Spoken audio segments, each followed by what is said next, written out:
함께 기도하시겠습니다. 우주와 천지 만물을 창조하시고 오늘도 살아계셔서 모든 것을 다스리시는 하나님 아버지 감사합니다. 오늘 저희 하루를 허락해 주신 것을 감사드리고 저희가 말씀 앞으로 인도됨을 또한 감사드립니다. 저희는 아는 것이 없고 연약한 존재들입니다.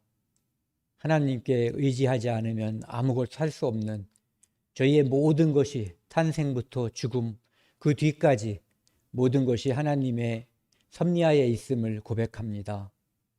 오늘 저희 수요 예배 시간 말씀으로 함께 교제하는 시간입니다.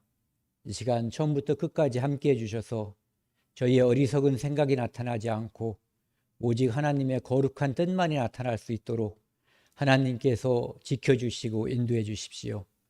이 모든 말씀 우리를 죄악에서 영원히 용서해 주신 예수 그리스도 이름으로 감사하며 기도드렸습니다. 아멘.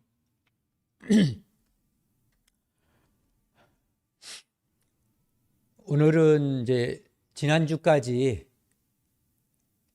요한복음을 1장부터 21장까지 함께 각 장별로 이제 특정한 주제를 골라서 함께 나누는 시간을 가졌습니다. 이번 주부터 이제 8주, 8주까지는 8주 동안 제가 예전에 읽고 굉장히 감명을 받았던 제 신앙생활에 굉장히 도움이 됐던 책이 있습니다. 이 책인데요. 여기 화면에 떠 있는 변론자 그리스도라고 하는 책입니다. 이 책을 이제 그대로 할 건 아니고요.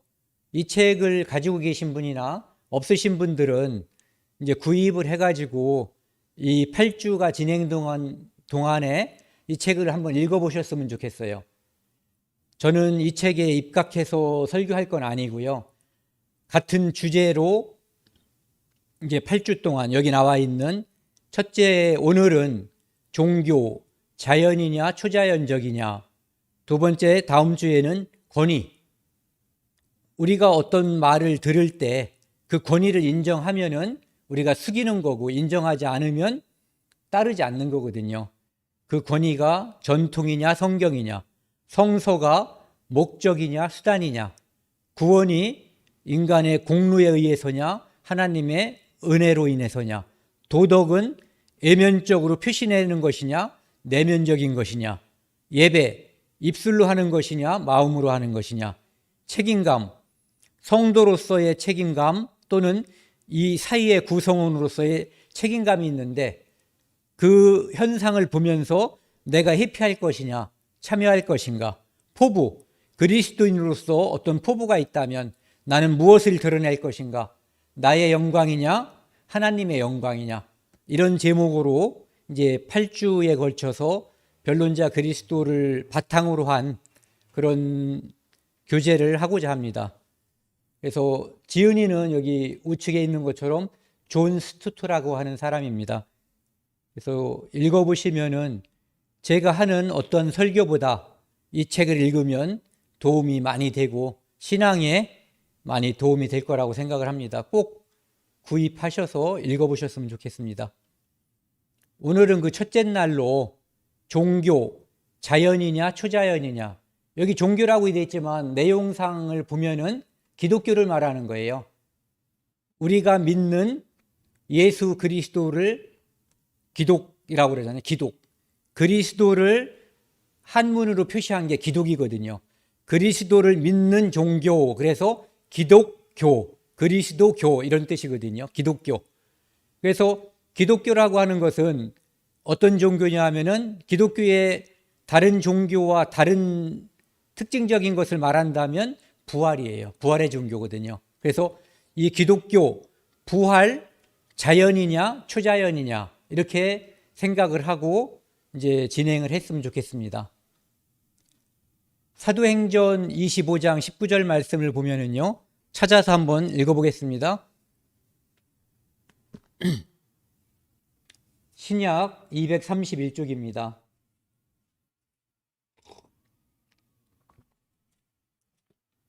이 장면은 사도 바울이 복음을 전한다는 이유로 동족인 유대인들에게 잡혀서 이제 잡힌 상태에서 그 당시에 베수도라고 하는 벨릭스라고 하는 총독이 있었는데, 이 벨릭스가 사도 바울이 죄가 없다는 걸 알면서도 유대인들한테 잘 보이기 위해서 바울을 감옥에다가 2년 정도 가둬놨어요.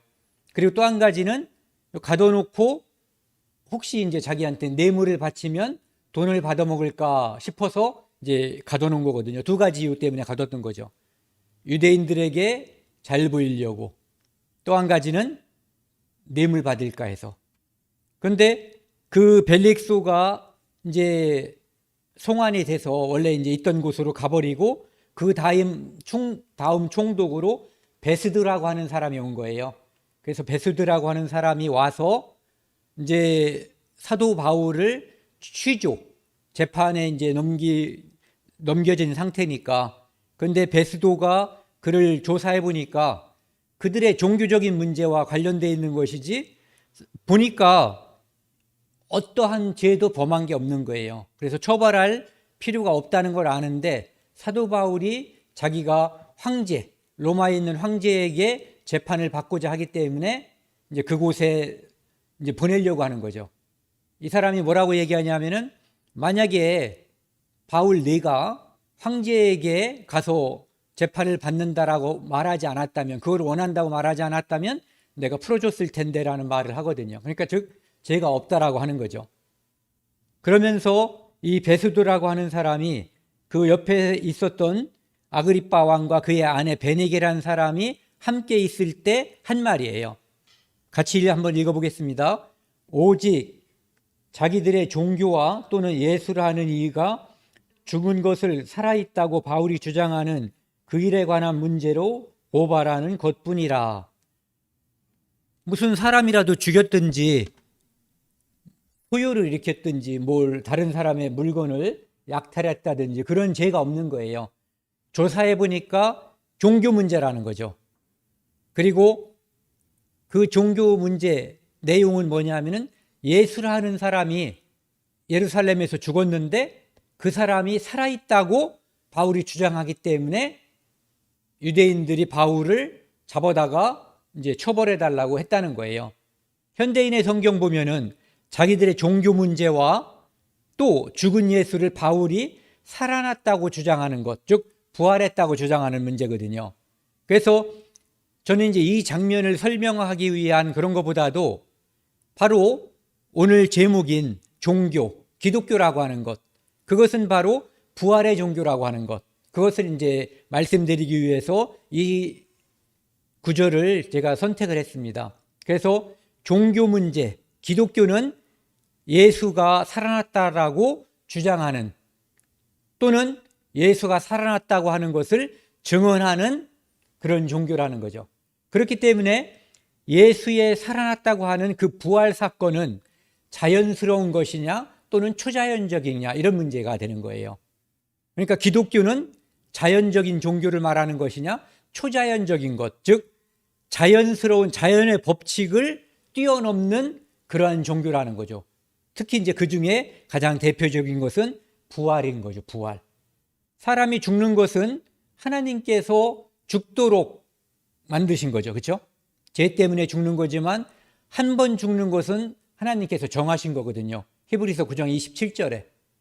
그런데 그 죽는 것은 자연스럽지만은 죽은 자가 다시 살아나는 것, 분명히 죽어서 이제 누가 봐도 다 죽은 건데 죽은 척한 것도 아니고 죽은 줄 착각한 것도 아닌 거죠. 분명히 죽은 자가 다시 살아나는 것, 이것을 부활이라고 하는데, 그것은 초자연적인 현상으로 하나님이 개입을 하기 때문에 일어나는 현상이다, 이런 얘기죠. 그래서 그 현상은 초자연적인 것이다, 이런 얘기예요. 이 사도행전 19장, 17장 22절, 23절에 보면은요, 이 종교에 관한 이야기가 있는데, 바울이 아레오바고에서 이제 사람들에게 설교를 하는 거예요.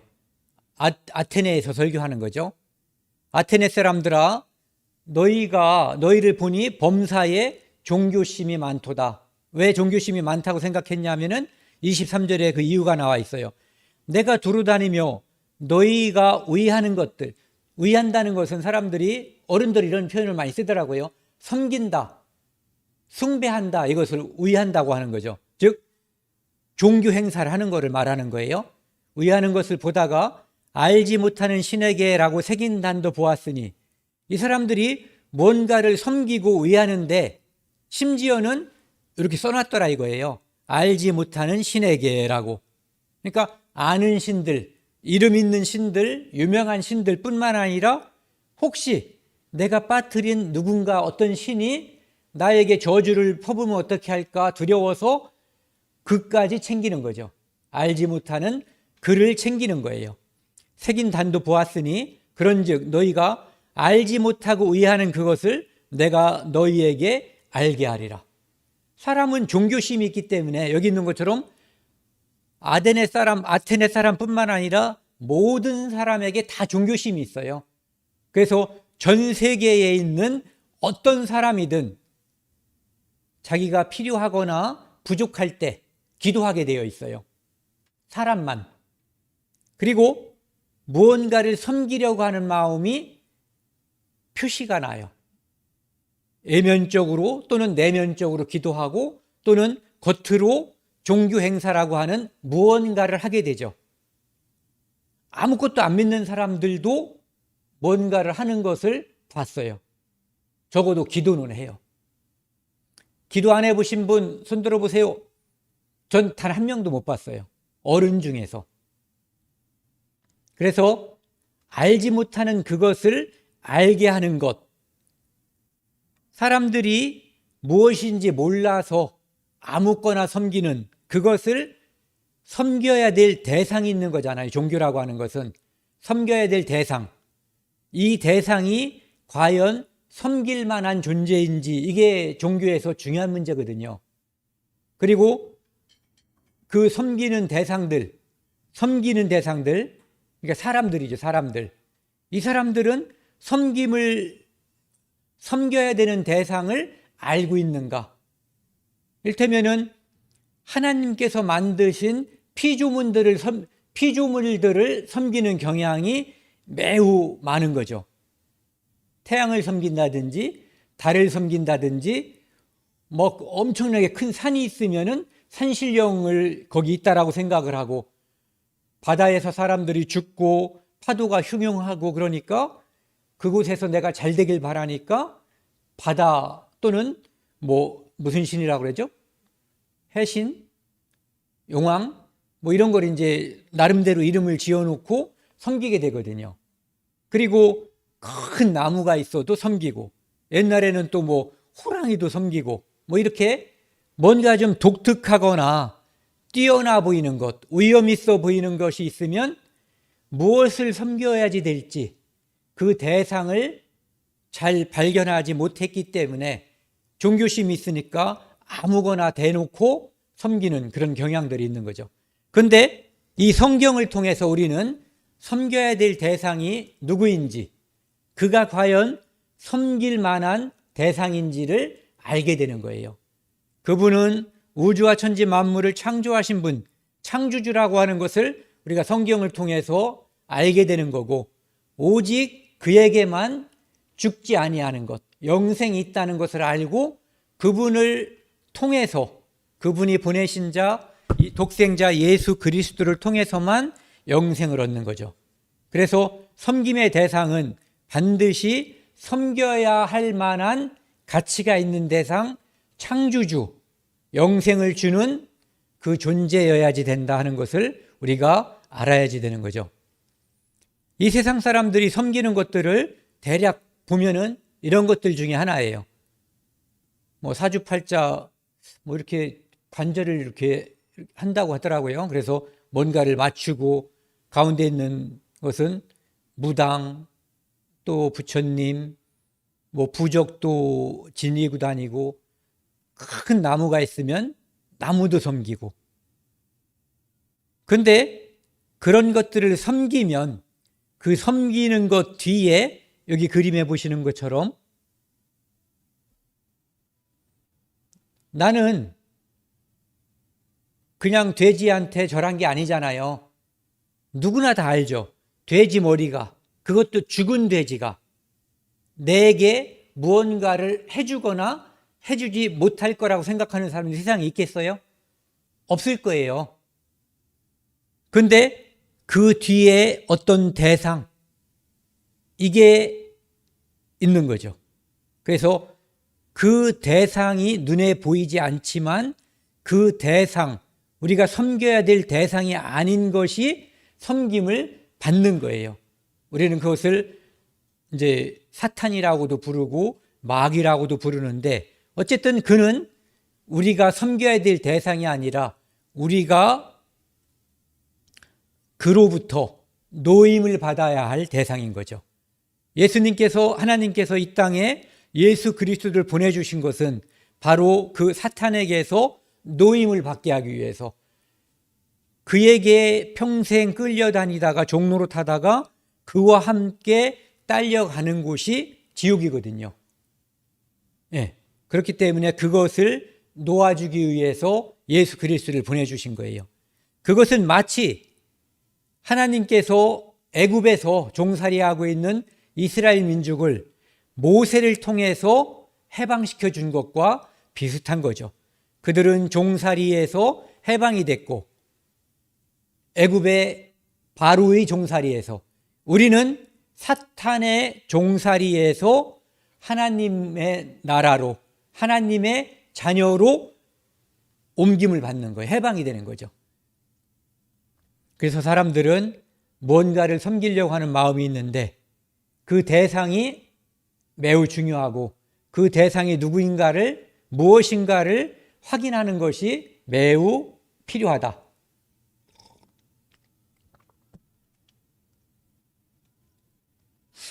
심지어는 이 장면은 좀 전에 말씀드렸던 것처럼 이스라엘 민족이 애굽에서 나올 때 모세가 시내산에 올라가서 하나님께 율법을 받을 때 40일 동안 자리를 비웠거든요. 그 사이에 이들이 자기들을 인도한 신이라고 해서 자기들의 금부치를 모아가지고 여기 나와 있는 이 황금으로 송아지를 만든 거예요. 이름을 뭐라고 줬는지 아시죠? 우리를 애굽에서 인도한 신이다. 하나님이라고 이름을 진 거예요. 그런데 하나님은 이런 형상이 있어요? 하나님이 이 송아지예요? 금으로 만든? 절대 아니거든요. 이런 것들이 바로 우리가 섬겨서는 안 되는, 생각을 해보면 쉽거든요. 우리가 섬겨야지 될 존재는 우리보다 우월한 존재여야지 되잖아요. 그런데 사람의 손으로 만든 것, 또는 나와 같은 사람인 것, 또는 우리가 먹는 음식에 불과한 것, 사람이 조각하거나 만든 것, 이런 것들이거든요. 그러니까 잘 생각해 보면 그것이 섬김의 대상이 될 수 없다는 것을 확인할 수가 있죠. 그리고 아무리 큰 태양, 달, 바다, 산이라고 해도 그것들은 하나님께서 만드신 피조물이지 그것 자체가 섬김의 대상이 될 수는 없는 거죠. 종교라고 하는 것을 사전에서 찾아보시면요, 종교는 이렇게 나와 있어요. 진리의 궁극적인 경지에 이르도록 가르치는 것. 굉장히 좋죠. 즉 진리를 발견할 수 있게끔 가르치는 거예요. 진리는 누구예요? 내가 곧 길이요 진리요 내가 곧 길이요 진리요 생명이라고 그랬잖아요. 바로 예수 그리스도를 아는 데까지 가르치는 거거든요. 여기 종자라고 하는 것은 마루라는 뜻이에요. 마루 아시죠? 말랭이란 말도 쓰던데요. 이렇게 언덕이 있으면 이 언덕에서 이 언덕의 정점, 가장 꼭대기를 마루라고 하는 거예요. 그런데 그 마루 종자를 또 이렇게도 이야기하고 있어요. 일의 근원, 그 다음에 근본, 우두머리, 가장 뛰어난 것. 산스크리트어로는 시타 안타라고 하는 말인데 진리의 궁극적인 경지를 말한대요. 그러니까 진리의 궁극적인 경지, 굉장히 좋은 말이더라고 보니까요. 저는 종교에 대해서, 종교라는 용어에 대해서 약간 오해를 했었어요. 그런데 알고 보니까 진리에 이르도록 가리키는 거예요. 그러니까 크리스찬들이 이 종교를 해석하는 방법은 되게 쉽죠. 예수 그리스도를 내 마음속에 받아들일 때까지 인도하는 것, 가르치는 것, 또는 믿는 것, 이렇게 하면 돼요. 그리고 교자라고 하는 것은 가르친다는 의미도 있고, 또 한 가지는 종교라는 말에 준말도 돼요.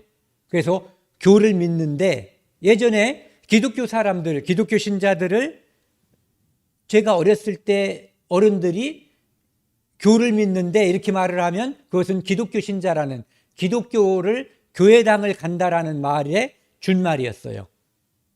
그래서 결국은 보면 이 종교라고 하는 것은 맨 밑에 보면은요, 파란 글씨, 가장 기본적인 것에 관하여 통상의 방법으로는 해결이 불가능한 인간의 불안, 구원받지 못한 사람들은 궁극적인 불안을 가지고 있어요.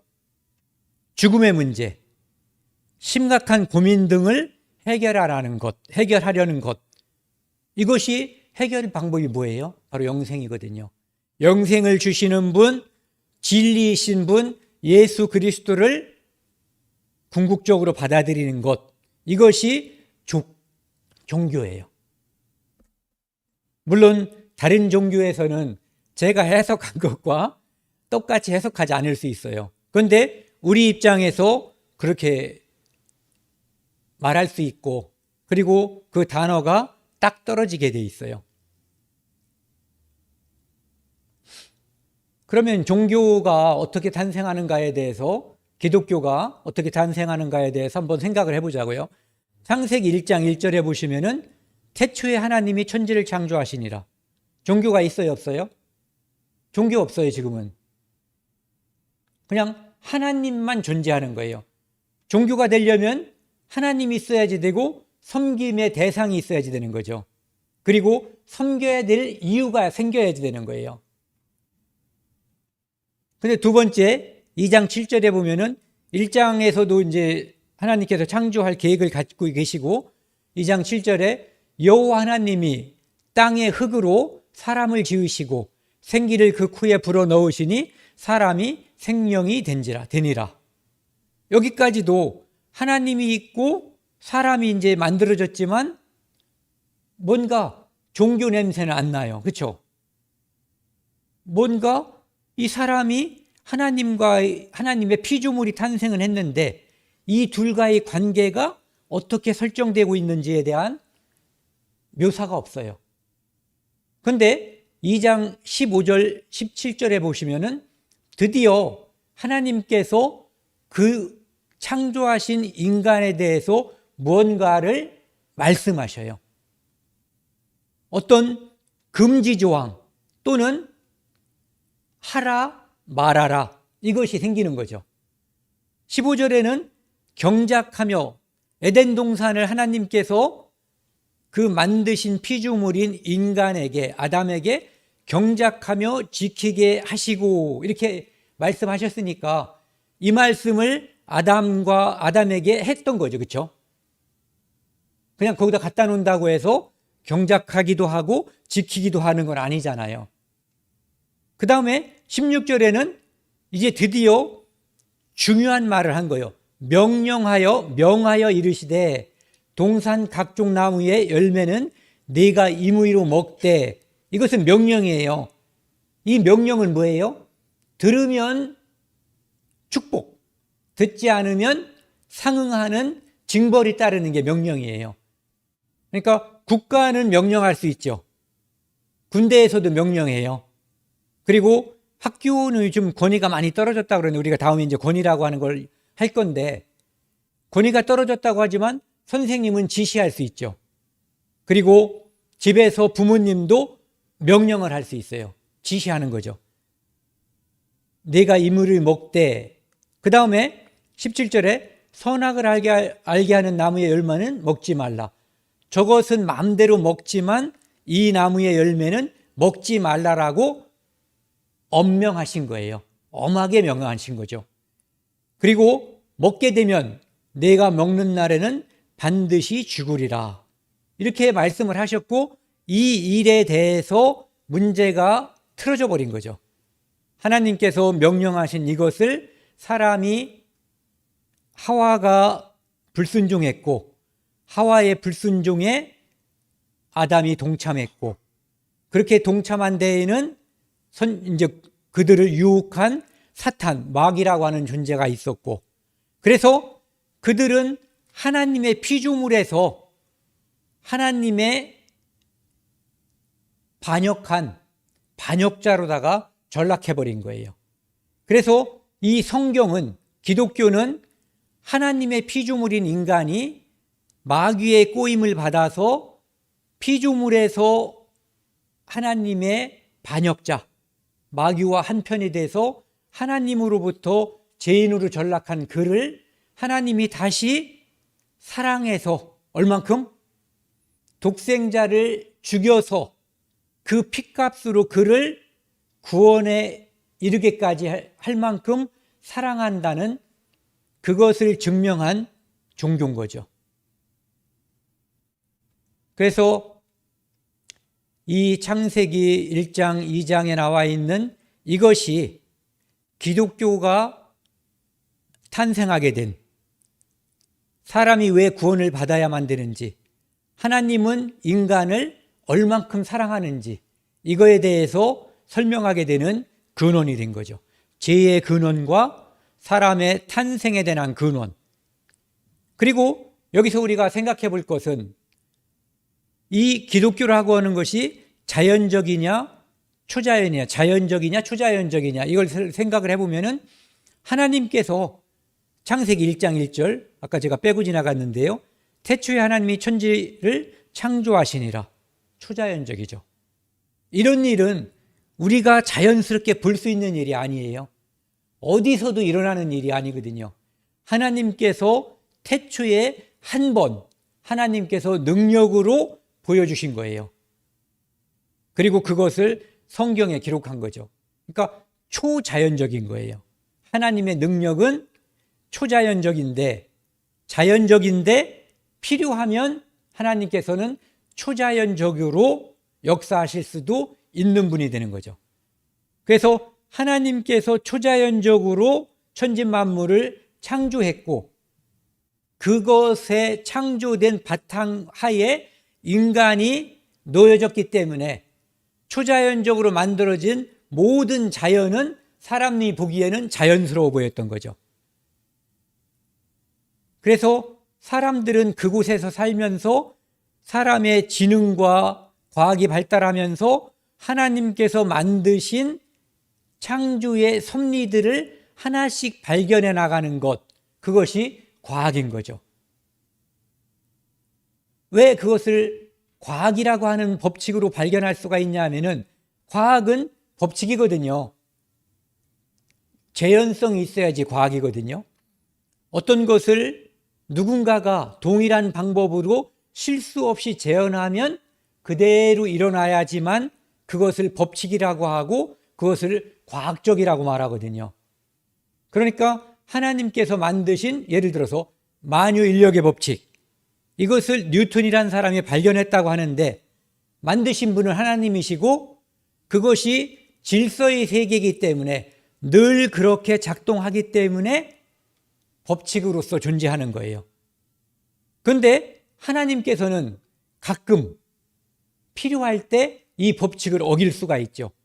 그럴 때 우리는 초자연적이라고 하는 거죠. 이를테면 예수님께서 무리를 걸으셨을 때 이것은 만유인력의 법칙을 표면장력의 법칙을 초월해버린 거죠. 그러니까 하나님은 법칙을 만드신 분이기 때문에 그 법칙 위에 존재하는 거예요. 그래서 그 법칙을 뛰어넘을 수 있는 분이 하나님이시다. 그래서 이 땅에 있는 모든 자연을 우리는 자연스럽다고 말하는데 하나님께서 일으키는 그 이적은 자연스럽지가 않죠. 네, 그 법칙을 뛰어넘는 거예요. 초자연적인 거죠. 여기 보시면은 이제 부활에 대해서 이야기를 하고 있거든요.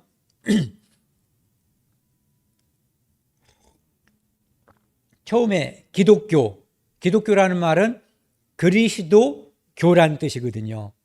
그래서 그리스도교는 부활의 종교잖아요. 그런데 예수님 당시에 이 책이 이제 제목이 변론자 그리스도라고 돼 있는데, 변론자는 옳고 그름을 따지는 사람이에요. 네가 옳은지 내가 옳은지 서로 논리적으로 따져보는 거죠.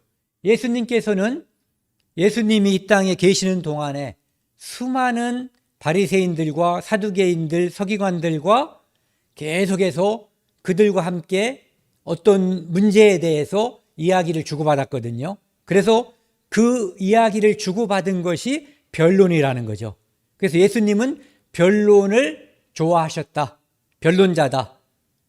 그리고 여기 나와 있는 이 장면, 마태복음 22장 이 장면도 부활이 없다 하는 사두개인들과 예수님의 변론 장면이에요. 부활이 없다고 믿는 사두개인들이 신기하죠? 대제사장의 가문인데 그들은 부활을 믿지 않아요. 그럼 그들은 도대체 뭐예요?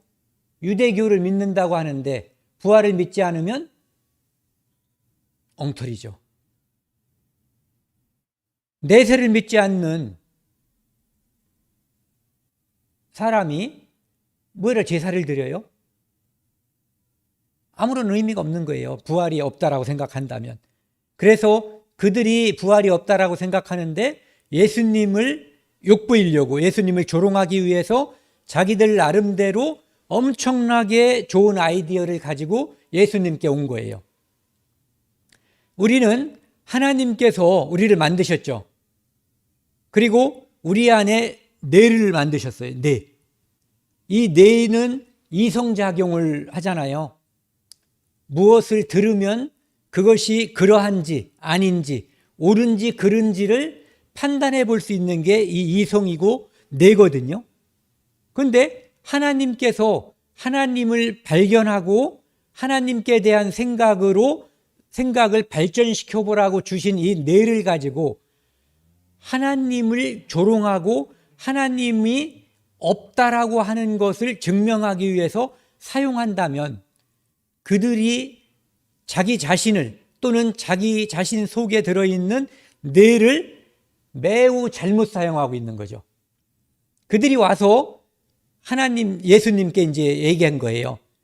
모세가 얘기했는데 모세 율법 신명기 25장 말씀을 이제 염두에 두고 얘기하는 거예요. 만일 사람이 자식이 없이 죽으면 동생이 그 아내에게 장가들어서 그 형으로 의해서 자식을 낳아주라는 거예요. 그럼 그 낳은 맏아들은 형의 가문을 잇게 되는 거죠. 그렇게 이제 상속자를 세우라고 했다는 말을 이제 모세도 알고 지금 여기 와 있는 사두개인도 알고 예수님도 당연히 아는 거죠. 유대인들은 아마 다 알고 있는 얘기일 거예요. 신명기 25장 말씀 5절 6절 말씀. 그런데 그렇다면 얘기하는 거죠.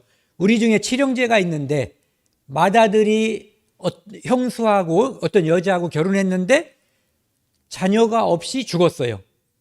둘째도 결혼했는데 자녀가 없이 죽었고 일곱째까지 다 결혼했는데 자녀가 없이 죽었고 이제는 그 여자도 죽었는데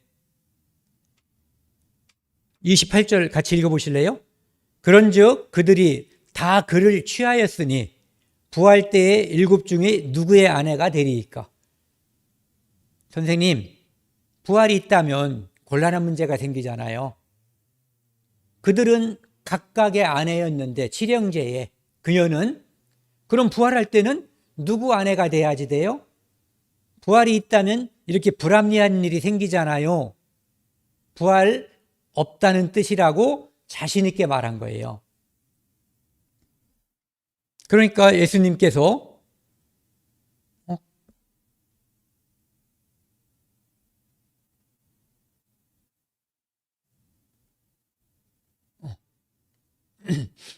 예수님께서 뭐라고 말씀하시냐면은 너희가 성경도 모르고 하나님의 능력도 알지 못하기 때문에 오해했다. 오해라는 거 아죠? 오해.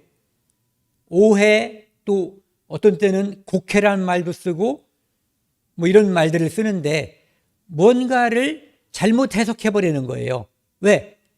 들어온 정보가 잘못됐기 때문에. 너희가 성경을 잘 알았으면, 성경은 무엇을 통해서 알아요? 아니, 하나님의 능력을 잘 알았으면 무엇을 통해서? 성경을 통해서. 그러니까 성경만 잘 알았으면 하나님의 능력도 잘 알 수가 있는 거죠. 그랬다면 너희가 오해하지 않았을 텐데, 이런 얘기죠. 그러면서 부활 때에는 장가도 없고 시집도 없고, 그때는 이 땅에서는 장가 들고 시집 가는 이유가 뭐예요? 자식을 번성시키라고 하나님께서 생육하고 번성하라고. 그래서 예수 그리스도를 믿고 천국 오는 백성이 많아지게 하기 위해서 이 땅에서 생육하고 번성하라고 결혼 제도를 하나님께서 두신 거죠. 하나님이 만드신 건 둘이잖아요. 예. 그리고 그때 부활 때에는 천사들과 같다는 얘기예요. 시집 장가 가는 거 없이. 생각을 해보세요. 만약에 천국에 가서 시집 가고 장가 가는 게 있다면, 그래서 아이를 낳는다면 심각한 일이 생기죠.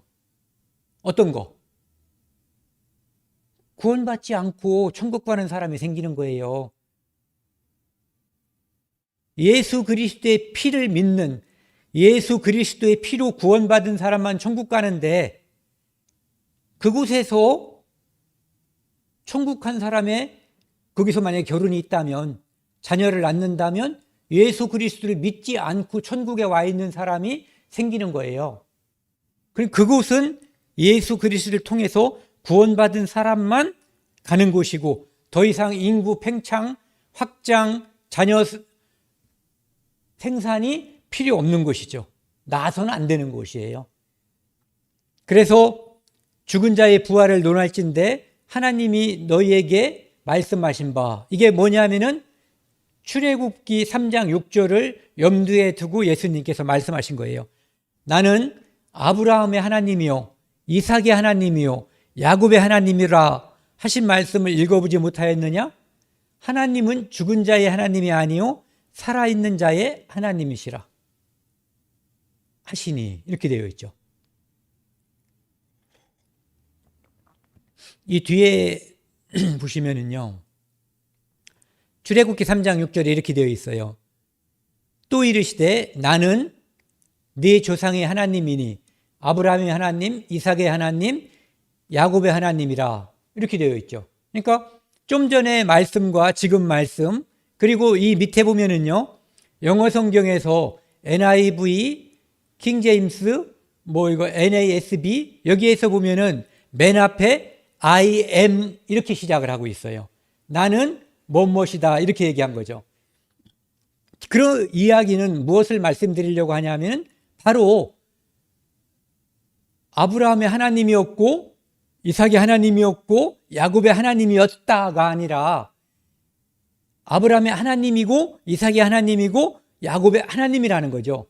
그들은 지금 그들이 믿었던 하나님이 아니라 지금도 그들은 살아서 하나님 앞에 존재한다는 거죠.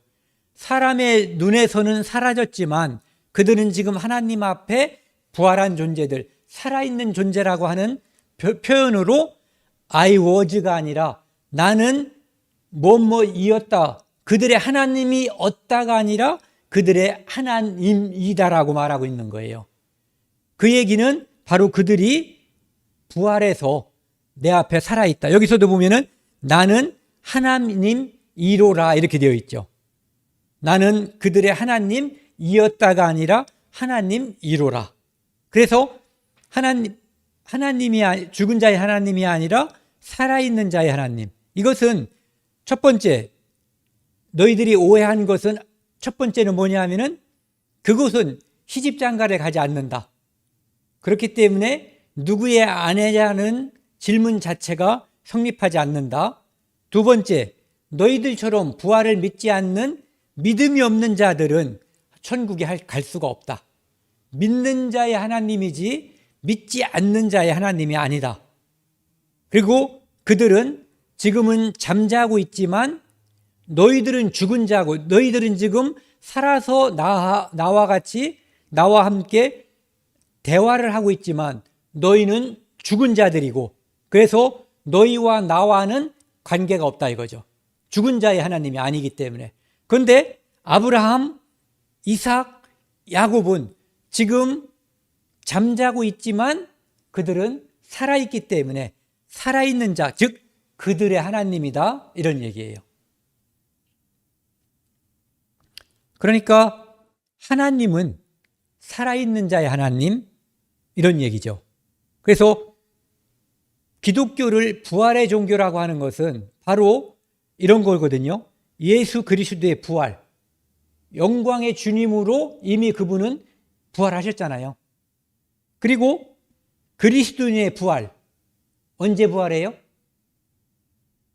예수 그리스도께서 이 땅에 재림하실 때, 좀 전에 말씀드린 잠자는 자들, 예수 그리스도를 믿었지만 육신의 생명이 다해서 이 땅에서 썩어진 그 그리스도인들이 부활하는 거예요. 그리고 또 한 가지는 하나님의 말씀이 전파될 때 우리 모두 경험한 것, 예수 그리스도의 피가 내 마음속에 믿어지는 순간, 성령이 내게 와서 그 모든 것을 믿어지게 해주는 순간, 그때 우리는 죽은 자였다가, 지금 사두개인은 죽은 자잖아요. 살아있지만 죽어있는 자, 우리는 살아있으면서 산 자가 된 거거든요. 그 말씀을 한번 찾아보실래요? 요한복음 5장